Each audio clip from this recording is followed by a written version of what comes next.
Hello from Auckland, from Sky City, and day 2 and day 3 have kind of got rolled up into one because last night was a bit of a late night, so I didn't have time to record anything last night. So highlights for you. Yesterday, Frederick Heron and Gil Petersill, absolutely fantastic double act. Frederick Heron, gold dust. His top tips: put your full speeches on YouTube. It said, well, we might worry about people stealing our content or not wanting us to come and deliver in person if they've seen us on YouTube. His experience has been exactly the opposite, that he's had loads of clients who've booked just on the strength of having seen his stuff on YouTube. So get it up there. And the second hot tip from Frederick Heron is to go for the golden minute.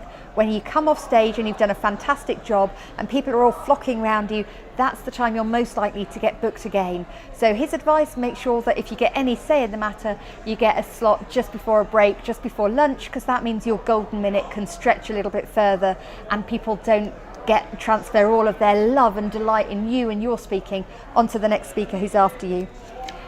More bits of advice from him: how to get work from bureaus. Be good, have a great speech. Well, that kind of goes by the by, doesn't it? We all have to do that.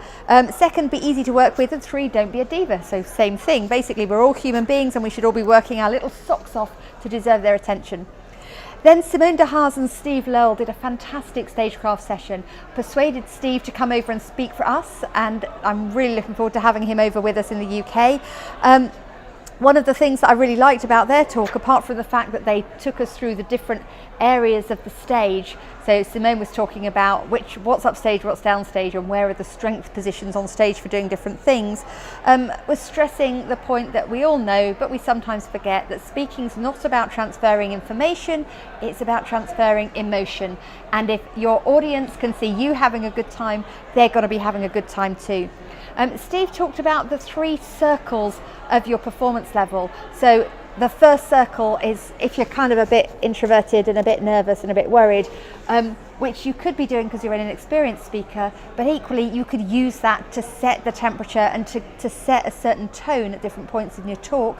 Circle 2 is conversational and chatty, and circle 3 is when you're being full on and speakery like this. And he was explaining that it's helpful to move between those 3 circles at different points in your talk to give a bit of variety and a bit of entertainment. It's fantastic. Mike Hancock and Landy Jack talking about positioning and finding quality leads, making sure that everybody that comes to your door actually is really interested in you and what you do, and they're the perfect client for you. And great content on there. Today's highlight for me was Sharon Connolly. So Sharon Connolly's a Brit, and of course I'm not biased, but she was fantastic, and she was talking about webinars, something that a lot of us do, some of us do better than others. Some fantastic tips from Sharon. Don't make your webinar 1 minute longer than 45 minutes. As she said, no one has ever complained that webinar was too short. It feels like a long time, even if it's not a long time. She put up this fantastic slide showing the key stages in every webinar, which she storyboards to make sure that she can make it absolutely snappy.